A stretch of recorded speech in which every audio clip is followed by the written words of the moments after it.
Welcome on into the Third Down Analysis podcast. I'm your host, Danny Jackson, creator of Third Down Analysis. And today we're going to talk about BYU's path to a bowl game in 2024.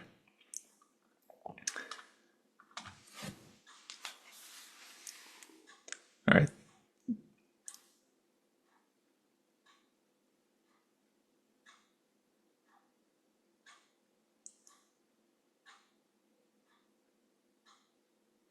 Thanks for listening today.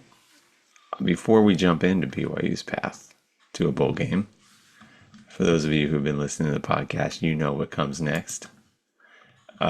We are going to start out with a few pun reads because that's what I like to do. And then we're going to jump into BYU's path to a bowl game. And summer, it's hot outside. So a couple of puns about summer. Why did the Scarecrow become a lifeguard? Because he was outstanding in his field. I like that one. How does the ocean say hi?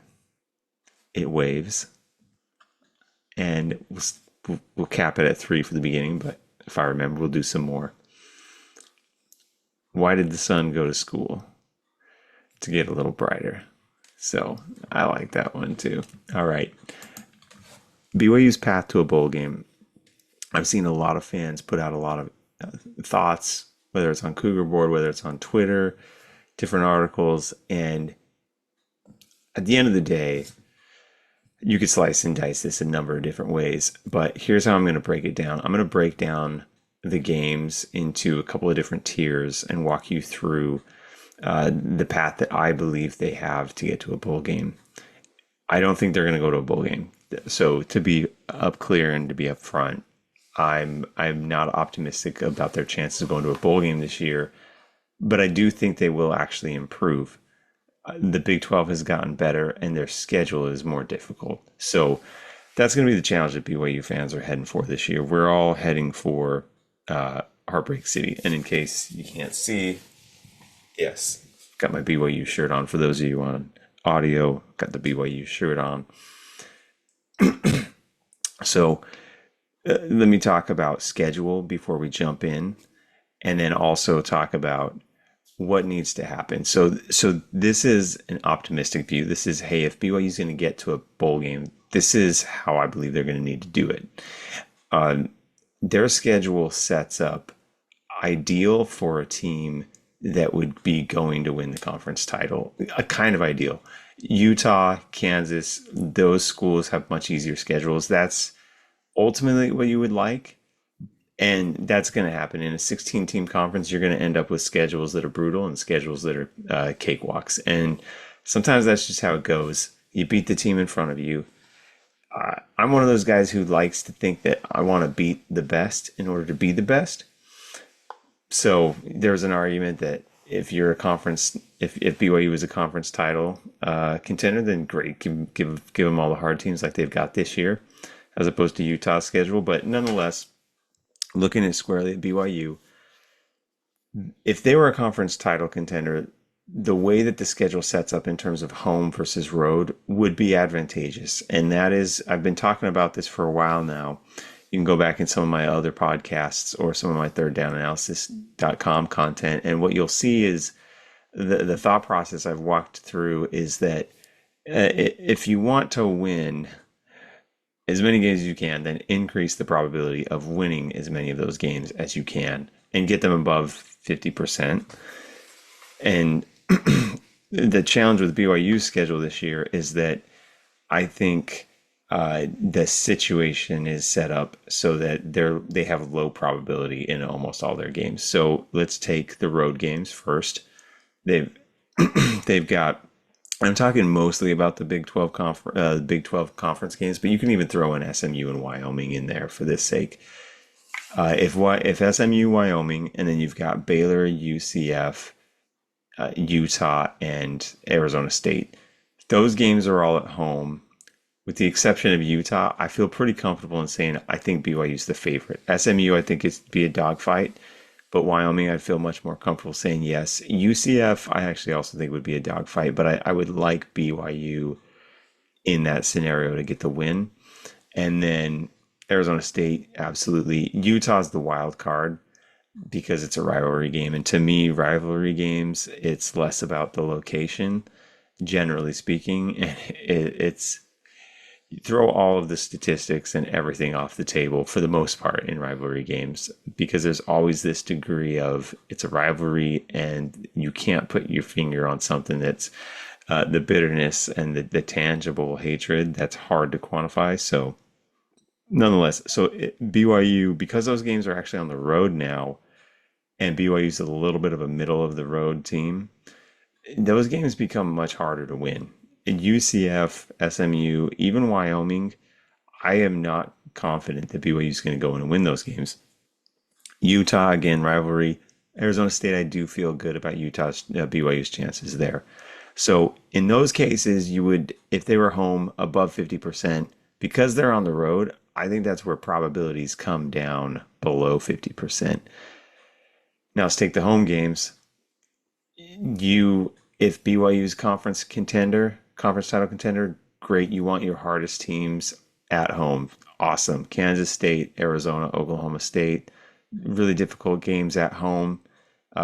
Can't did I say Kansas? Well, yeah, I think I did, but nonetheless, really difficult games at home. That's great because you play those teams on the road, your probability is going to be less than 50%. You bring them home, probability is about 50%. Now, BYU is not contending for the conference title. They are trying to get to a bowl game. They're trying to get to 6-6. So this is a much different tier. So in this case, what I would prefer if I had the magic hand to be able to schedule BYU schedule how I want in order to ensure they get to 6 wins, then what I want to do is I want to minimize. Give me 6 games that I can maximize my probability as much as possible. And if that means that I dramatically decrease my probabilities of other games, then do that. So for instance, Kansas State versus Baylor, game 4 and 5, I would prefer to flip those because as currently constituted, it's going to be really hard for BYU to beat Kansas State at home. They're going to play much better and it's going to be more competitive at home. I definitely think that BYU gets 3 to 7, maybe 10 point bonus because of being at home. But if but Baylor on the road, I know Baylor was a dumpster fire last year. Who knows what they're going to be this year? If you were to flip those 2 games, then I'd say, okay, great. Kansas State on the road, going to lose that. That's fine. But Baylor at home, that's a W. As it stands, though, right now, Kansas State at home, Baylor on the road, you go through that stretch probably 0-2 instead of 1-2, or 1-1. So I would go through and flip as many of those games that are questionable on the road. I would flip those to home, and the games that at home are going to be like, yes, that's really hard. I'd put those on the road. Arizona, Oklahoma State, I would look at putting those on the road. So that's that note. That's why BYU's schedule as a bowl contender, a bowl game contender, is difficult. It is really difficult. It's not ideal. It's just not ideal. But they got to take what they can, and they will be absolutely better for this. A metric that I've been watching the last year is the point differential, and BYU was a negative 81 point differential last year. So if you look at where they fared in the Big 12 last year, and let's see if I can pull this up here. They were, okay, there it is, right there. Yeah, okay, so BYU negative 81. So they scored 81 points less than they gave up. That was 4th worst if you look at the new Big 12. If you're interested, Arizona State was at negative 169, so they were the worst. And then Baylor was at 123, negative 123, and then the 3rd worst was Houston at 94, negative, and then negative 81 for BYU. So what's interesting here actually is Oklahoma State. I know this metric does not tell everything, but Oklahoma State was at a positive 34.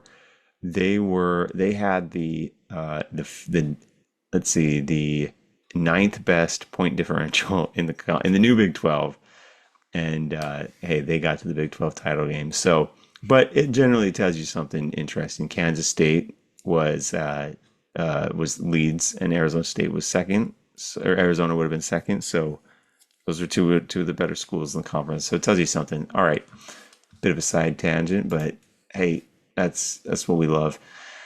All right, if BYU is going to get to a bowl game, there are three things in particular that need to happen, and then I'll walk you through the games. Is one, BYU needs to stay injury free. That's a no brainer. If it's not going to surprise any of you. Okay, you're all thinking, okay, tell me something I don't know. But what I will say, and I'll tell you some things you don't know in a little bit. But specifically, they need to stay healthy at the quarterback. That's again a no brainer. It's going to be a difficult position this year. And then they really need to stay healthy at the offensive line because they actually have some decent experience at that position in the starting at the like within the two deep. But the back half of that two deep, so basically the second string, that's where they start to get really thin in terms of game experience, and we know that position is going to really need some improvement, and it's a continuity position. So I like their opportunity to improve this year if they stay healthy at that position. But they are all going to be doing different positions. So right, like Caleb Etienne's probably switching over to left tackle. So we'll see. Okay, and then the second point is that BYU's opponents, they need to have some serious bad injury luck. So we need BYU to be on the good side of the injury luck and opponents to be on the bad side of the injury luck. That's a bit of a coin toss. You have no idea if that's going to happen. And then the third aspect that BYU needs is they need a couple of teams to really underperform. So I'm going to lay out my path, but granted, no one's predictions are ever 100% right. And so what BYU needs is a TCU from 2023, although I know they smoked them. But nonetheless, 2022, you play in the national title game. 23, you go 5-7. So BYU needs something like that from one of their teams. They need another Texas Tech actually into it. Well, that was the injury to the quarterback. They also need something like an Oklahoma or Oklahoma State in 2022, right? They both went 6-6 in the regular season. So they need something like that from a team that you would expect to be good. Maybe that's Arizona. In fact, if I were to put any of those good teams that BYU plays in the camp of, oh, we thought they were going to be good, but they turned out to be 6-6, 7-5. To me, that's Arizona. All right. So 6 wins. This is how I think they get to 6 wins. There's 4 games that they have to absolutely win, and those are the 4 games that I believe they are going to win. Those are the only 4 games I've predicted them to win, and they're the only 4 games that right now I believe BYU will be what's it called not forecasted, will be predicted to win, where they will be the favorite. Okay, there you go. There you go. I lost the phrase. Those are going to be the only games where I think BYU is going to be projected to win as of right now, or like coming up to the season, barring no injuries, barring no craziness, no shenanigans, that kind of stuff. So Southern Illinois, Wyoming, Arizona State, and Houston. All right. Okay. And what I'll call out here is that I really think there's a world where BYU beats Southern Illinois, they beat Wyoming, and then so at that point they're 2-1, and then at that point they lose 7 straight until they get to Arizona State and Houston, and it's going to be brutal. And I don't know what would be worse, losing by 45 points or losing by 4 to 5 points in each matchup. So it's either going to be wailing, weeping, and gnashing of teeth, or it's going to be Heartbreak City. So it's going to be tough. So make sure you have a lot of cougar tails on hand to calm your woes. Southern Illinois. All right. So I wouldn't sleep on this team. I'm hoping it's not another Sam Houston State, but I will note that the KSL had this piece out there that was good that called out this note that Southern Illinois barely lost to, I want to say it was Kansas State a couple of years ago, and they've played a few FBS teams pretty well, pretty closely, and so that's a game BYU absolutely has to win. They must win. I don't expect them to go beat Southern Illinois by 40 points. I what I'd love to see is something like 28-7. A shutout would be amazing, but I'd love to see BYU get 4 touchdowns at least, and that tells me they're got a chance for a bowl game. Okay, if BYU struggles to score 20 points, then offense is going to be a challenge. If BYU, I think their defense is going to improve better than their offense will. Offense is going to be where we're going to the last 3 to 4 years really was on the defensive side where we would hold our breath and say, can BYU do it? And then more particularly the last 2 years. Now this year it's going to flip. It's going to be on the offense. That's where we're going to say we're going to get uncomfortable. All right. Next game is that they have to win is Wyoming. Wyoming's coach, Craig Bowl, he retired. He was there a long time. So they're bringing in a new coach. And something I looked into is if you go look at 24/7 Sports, they've got so you've got your 3-star, 5-star, 4-star, 2-star, not in that order, but you've got those stars. And then they've got the average player rating. So as you know, a 3-star, you can have, I forget the exact break points, but someone who's an average rating of 83, technically it's 0.8312, something like that, up all the way up to about an 89. And then you got 4 stars that start around 89 and go up to 92 or 94 or something around there. And then you got 5 stars. So that's a measure of the player ranking or the rating, similar to if you go play 2K or Madden or one of those games. Wyoming's average recruiting rating the past 5 recruiting cycles, their high school recruiting, was 81.5, 81.5. And during that same time, BYU's average recruiting rating is 84.3. So a whole full 3 points better gives the evidence that, yeah, BYU has a higher quality athlete. So they should go out and beat Wyoming. It's going to be a tough game because it's on the road and there's going to be, I don't know, I forget how big Laramie, the stadium is there, but there's going to be what we'll call 40,000 angry Cowboy fans that are going to not like BYU and say a lot of not nice words. Then you've got Arizona State. So it's okay. So 2 games, Southern Illinois, Wyoming have to get those games. And then you go in conference, Arizona State, BYU has to get this game. I mentioned earlier, Arizona State had the worst point differential. Kenny Dillingham has to right that ship. And they've had difficulty. They've had musical chairs at the quarterback the last few years. We knew Jacob Conover a few years ago, transfers Arizona State, doesn't really play that much. He's gone. Jaden Rashada from Florida to Arizona State, plays his freshman year at Arizona State, gets injured. Now he's at Georgia. So they bring in, what's his name? Is it Sam Levitt? I keep forgetting his name, from Michigan State. So I always want to say Dallin Levitt, but it's not him. So anyways,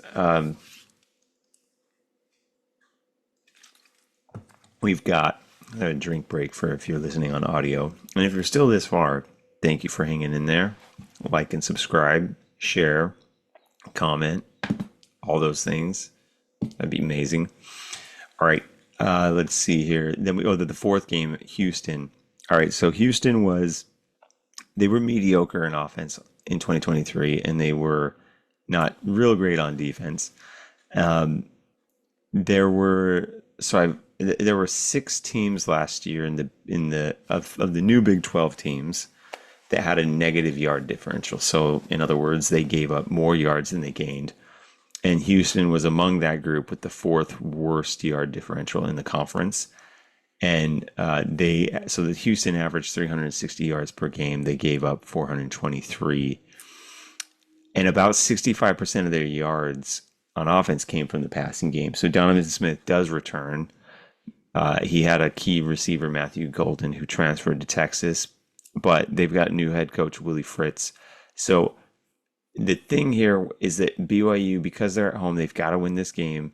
These two teams are both building Big 12 rosters, so they're likely going to be experiencing injuries. That's how it's going to be, and their depth is not going to be as strong as others in the conference. So at that point in the season, Game 12, it's going to be both teams running on fumes, and who's got enough in the gas tank, and that's where BYU's got to go get it.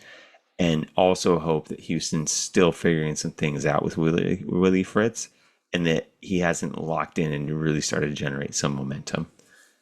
Okay, so that is the first tier, and those were the must-win games. So at this point, I think BYU's got a really believable path to 4 games that they can win. Now the question is, where do you find 2 more wins out of your remaining 8 games? Okay, it seems like you should be able to find 2 wins, but it gets a little tricky. So I've got Baylor and Kansas in my next group, and I'm calling them the we need good luck and they need bad luck games that BYU is going to play. So I'll take Baylor first here. And what what BYU needs from Baylor is the dumpster fire scenario. So we those of us who've been following college football and Baylor in particular, BYU's had this nice little, I guess you could call it this budding rivalry. And so it's going to be great to go down there. I was down there in 2021. That was amazing. And so BYU, there was a ton of BYU fans. And I'm sure that the fixer-upper Chip and Joanna Gaines down there in Magnolia, I'm sure they don't mind having BYU come play in Waco, because there's as many BYU fans at the Magnolia place as there are at the football game. So a lot of good business there in Waco that day. There's also an amazing taco place that I could give as a recommendation for anyone who goes down there. I went there twice. Amazing breakfast tacos. So Baylor. Okay, back on topic. Gotta get back on topic here. Baylor. It's going to be their 5th game of the season. Dave Aranda's on a hot seat. BYU needs that seat to start burning him. By the time Baylor's they open up against Tarleton State, and if someone can tell me where Tarleton State is, I know it's a quick Google search, but it sure sounds like it should be in England, and I sure hope that their coach is named Lord Tarleton, because that would simply be appropriate. But Baylor should win that game, and then they've got a game against Air Force at home. Air Force has been pretty decent the last few years, so there's a chance that Baylor loses that game, and then they go play at Utah, and then they play at Colorado. So at Utah, they're going to lose. They might make it up, but they're going to lose. At Colorado, that's a tricky one. But it's at home. Shedeur Sanders, Colorado should be fairly healthy. We think they'll be improved on the road, or on the offensive line. And so in my predictions, I have Baylor losing that game. So Baylor is likely to come into this game 1-3. And there's a path for them to come in. The most likely is 2-2, but let's say they come in 1-3, and let's say that they struggled out of the gate to beat Lord Tarleton and Tarleton State Fighting. Can't remember their names, but they are going to be. That's how you start getting some pressure, because at that point already you're a third of the way into the season, and if you can see that this season's starting to struggle, and if they don't show the tenacity and grit, so last year they did not show the tenacity and grit that they had from 21 and even the early half of 2022, and we'll know at this point if they've got that back or not.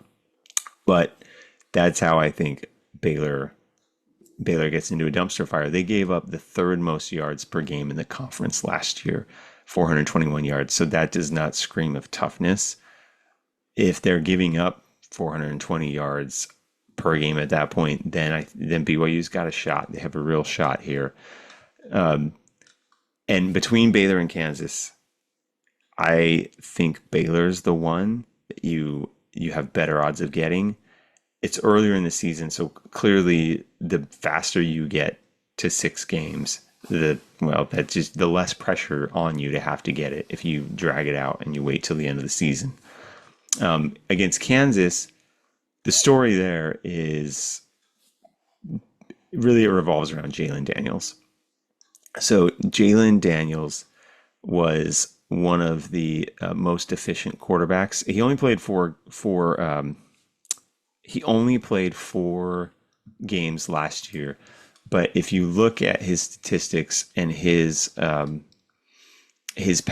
particularly his pass completion, he is off the charts. And so I'll see if I can bring this up here while I'm talking. But we all know he's got injury problems. In fact, ESPN just wrote about it. He could be the most exciting player in college football if he stays healthy. And that's the key thing there. He's not a run first quarterback, even though when he runs it, he looks like he could be a run first quarterback. But he's scary because he keeps his eyes downfield when he starts to scramble, and then he's got the wheels to run. And if you look at his completion percentage the last couple of years, it was in the high 70s, it was in the 70s, and that right there screams of someone who is really good at putting the ball in the right spots. And that makes it even harder when you're trying to spy on him, because he's not going to just tuck and run. You think about Jalen Milroe last year for Alabama. He was the guy who he tended to tuck and run. So yeah, Jalen Daniels last year in his 4 games, he had a 75% completion, 5 pass touchdowns, 1 interception. I was on 75 passing attempts. So he's a good quarterback. I think he's got a shot. So Shedeur Sanders to me is the best quarterback in the conference. Rocco Becht may become the best quarterback by the end of the season. You're not hearing much talk about him. He's over at Iowa State. But then Jalen Daniels, if he's healthy, I think he's got a real shot to be. He's got a real case to be in the top 3 quarterbacks in the conference. So BYU needs him to not be healthy. That's what it comes down to. Because Jason Bean, their back quarterback, is gone, and if you go back and look, Kansas had Jalen Daniels and Jason Bean as the only 2 who played measurable time. I forget their third backup's name. He did get some time against Texas Tech last year, but they don't have any experience at the quarterback position to speak of. So if that's going to be game 10, so there's actually a good chance that he's injured. Kansas is still a very talented team, so I'm not wishing bad luck on Jalen Daniels, but what you'd kind of like to see is Kansas going and losing him in game 8 or 9, so that the backup doesn't have a lot of time to get acclimated to the rest of the team.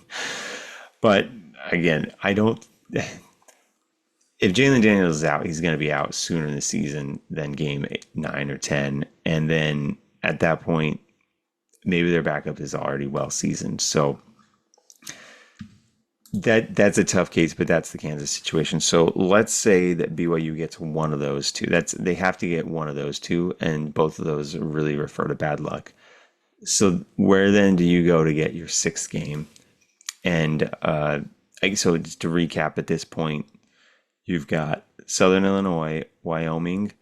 We're going to call it Baylor as opposed to Kansas, but one between Baylor and Kansas, and then Arizona State and Houston. Those are the games that you have to get. And if you notice, only I guess 2 of those wins do I have at home. So it's going to be hard for BYU to protect that house. And if BYU does protect Lavelle Edwards, that probably means they're in for an 8 or 9 win season. And I'll talk you through that here in a little bit. Before I jump into the game where they get their 6th game, Can I ask you a question here? What's a vampire's favorite fruit during summer? It's a blood orange. And how does the sun cut its hair? Eclipse it.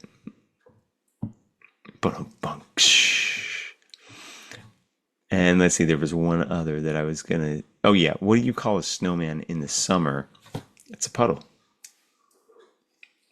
All right, enough of that. Okay, here's the next tier of games I've got, which is we could probably win these if they were at home games. And I mentioned these earlier, UCF, and then actually SMU here.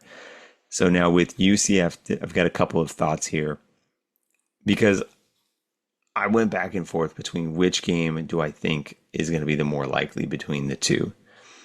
I actually think SMU is going to be the better. BYU is going to have better odds of winning that game, but I'll talk through in more depth on UCF because I think they're a fascinating team here.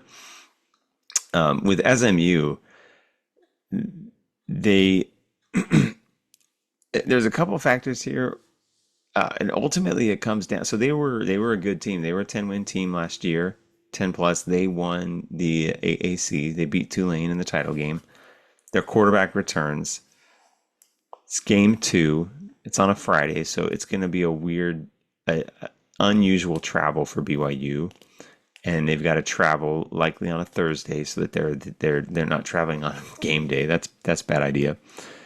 But what this comes down to, where I think BYU has the opportunity here, is it's at the very beginning of the season, and maybe they catch an SMU team that's not well oiled yet.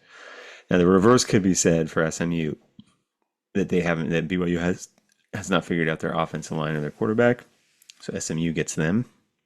But that to me, that's the case for getting SMU here. Is can you catch them before they've really got this year's version of their team up and running?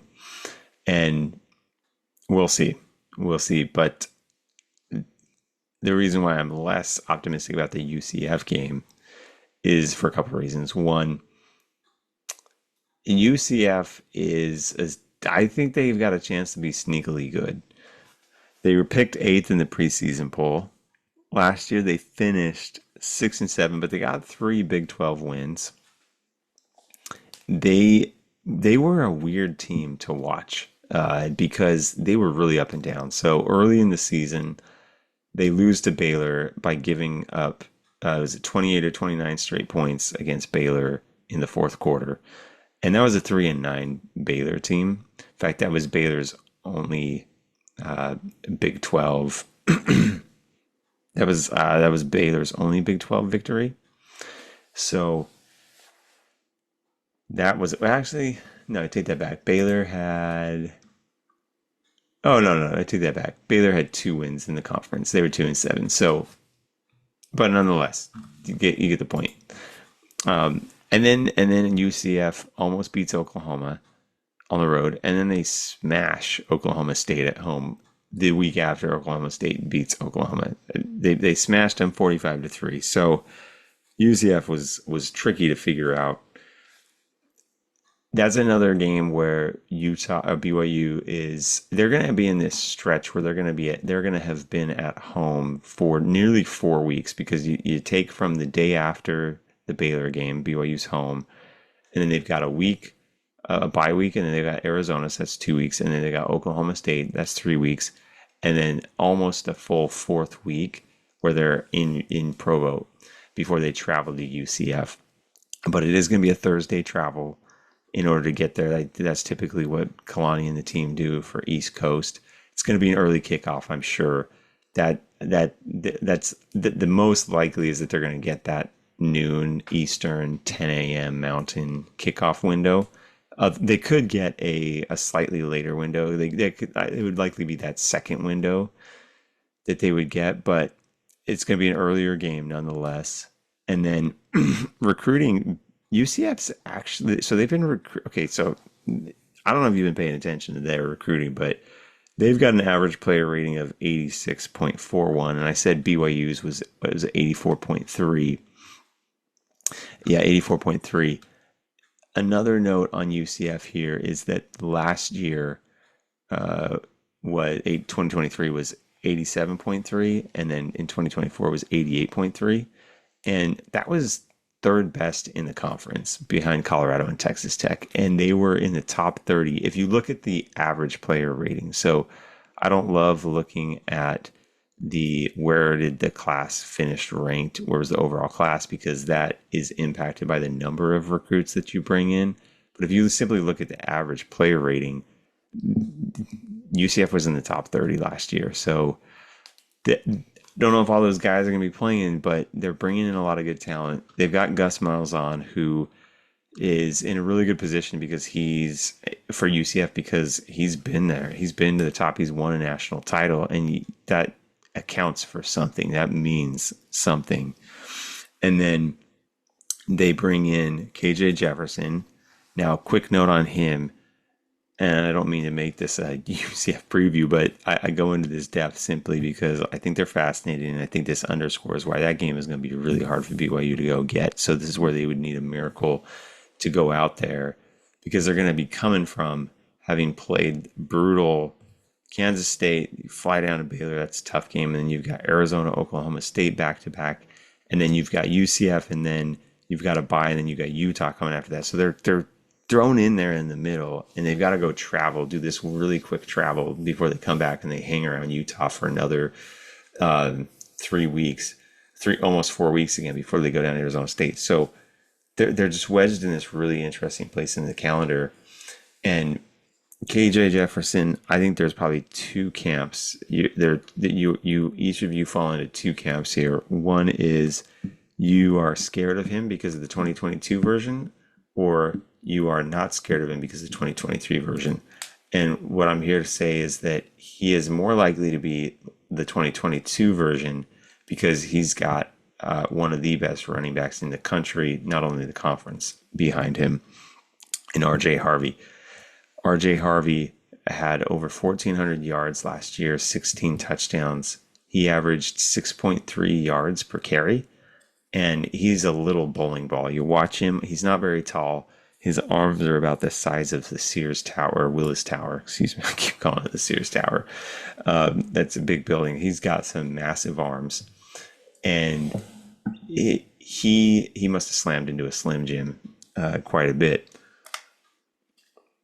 So when you look at the 2022 game against Arkansas, BYU could not stop KJ Jefferson, and a large part of that was I know the defense wasn't as good, so I will grant you that the defense was not as good in 2022, but you can even look at Arkansas across the season, 22 versus 23, and Arkansas was better in 2022. Their offense was much better, and that is because, well, and granted, their offensive coordinator in 23 is no longer there, right? Because now they got Bobby Petrino. So in 22, they had a total amount of 275 rushing yards. And Rocket Sanders, who did not play in 23, Rocket Sanders had 175 yards in 2022. And he had, including a 64-yard run. He had 2 touchdowns.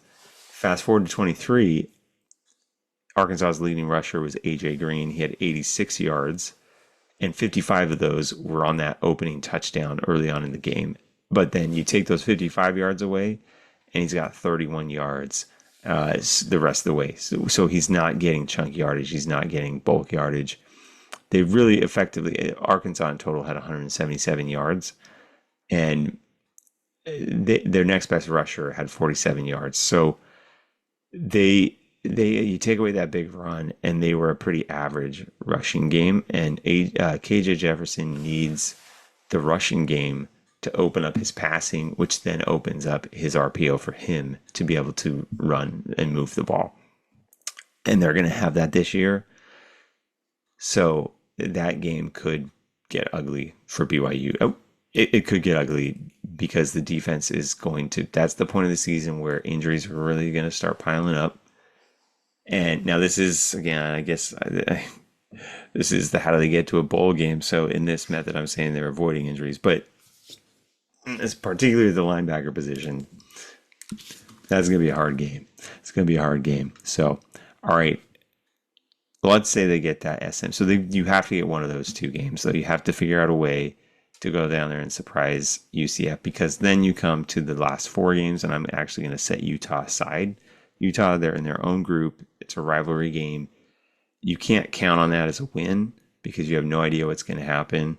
So don't bank on that one to get you to 6 wins. So then you've got 3 left: Kansas State, Arizona, Oklahoma State. This is the group that if you're going to win 8 or 9 games this season, this is the group where you have to figure out how to get 1, 2, 3 of those games.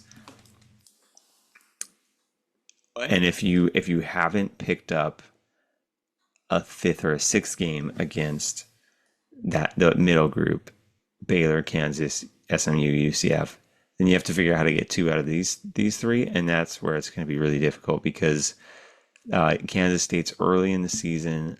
I expect BYU to still be figuring out who their quarterback is, and I think they're gonna. That to me is going to go into the bye, where you could see a game where Bohannon's playing or starting, Retzlaff is playing or starting, injury, something. They're going to still be figuring out their quarterback position at that point. And then Kansas State's defense was among the best in the conference last year. So they had the best point differential last year. They were a really good team last year. Oh, the top of the Big 12 last year was actually really pretty good between Texas, Oklahoma State, and Kansas State. And you can even throw in West Virginia. So beating Kansas State, I don't see how BYU can do it. Kansas State is good where BYU is not good. Oklahoma State, actually, I'll go to Arizona next because they fall next in the calendar. So, of those 3, let's say BYU's sitting at 5. Arizona to me is the best chance to get a game here. And if you want BYU, let's say that they did get a 6th game between those, 5th and a 6th between that batch of 4 I went over, then Arizona to me is where you could sneak up and get a 7th game. BYU's coming off of a bye coming in. Arizona's got a new coach, Brett Brennan, and they lost their running back Jonah Coleman in the transfer portal. They keep Noah Fafita and T-Mac, 1-2 punch at QB and receiver. Noah Fafita was another guy who had a really good pass completion percentage. In fact, if I go look up his, now he didn't play the whole season because Jaden DeLaura was playing for a lot of it. But if I look up Noah Fafita, then what I will see is he had just about a 74% completion percentage last year on 254 pass attempts. He had just about 2,000 passing yards and 18 TDs, 4 interceptions. His pass completion, 73.6%. That was 16th best in the country. So that dude is good. Now here's where BYU has something good going for them. They, in terms of explosive passing plays allowed. So explosive passing play, this is where BYU, where a team allows a passing play of 15 or more yards. Some people measure at 20 or more yards. And when you look at last year and how many explosive passing plays BYU allowed, BYU was actually pretty good relative to the conference. So they were, let's see if I can find this. If I can't find it, then I'll have to dig this up another time. Yeah, I can't find it right off the cuff here. So anyways, I'll have to scratch that, but yeah, okay. So BYU was actually 5th or 6th best in terms of the least amount of explosive passing plays that they allowed So you figure that that puts them in a good position to compete against Arizona. And then the last thing about Arizona is that they're adjusting to a new conference, and that's going to be hard. I like Blaine Fowler had a good comment about this on BYU TV, where they're going to have to scout more new teams. And granted, a team like Kansas State, it's going to be new to scout them. For BYU, it's going to be new to scout them. But BYU's already scouted a good chunk of the teams on their schedule.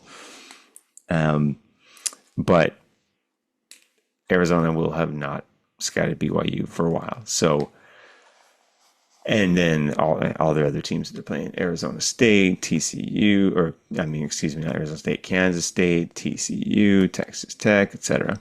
So, Oklahoma State. Last thing I'll note there is BYU has been good in return games, or I guess second year games the last couple of years. They beat Baylor at home. They beat Arkansas on the road in year two, each of those matchups. So maybe they have an opportunity to figure out how to pull one out of Oklahoma State. But the challenge they're going to have is that they could not stop Ollie Gordon last year. And Oklahoma State was able to stop Retzlaff. So we'll see what happens with that one. And then, like I mentioned, the last tier is the rivalry Utah. We're not even going to cover that one because it's rivalry. It's hard to bank on that one. So that to me is how BYU gets to a bowl game. Getting 6 games: Southern Illinois, Wyoming, Arizona State, and Houston are your 4 you have to win. And then you've got to get one between either Baylor or Kansas and hope for bad luck. Baylor a dumpster fire, or Kansas has injury at the quarterback. And then you try to squeeze out one between SMU and UCF. And if you don't get those, then, and you're sitting at 3 wins after that UCF matchup, you still got Kansas, you still have Arizona State, you still have Houston. At that point, maybe you hope that Kansas has injury problems, or you score one somehow against Utah up in Rice-Eccles. So that's going to do it for today. Send some feedback if you like it. Like I said, like, subscribe, and I'm going to be doing some over the next coming weeks. I'm going to do my best to do some deep dives on recruiting, updates on how the conference is doing. I'm also going to try to walk through the quarterbacks in the Big 12, see how they're doing. I tend to talk about BYU, the Big 12, and then I take some of the big picture themes about college football.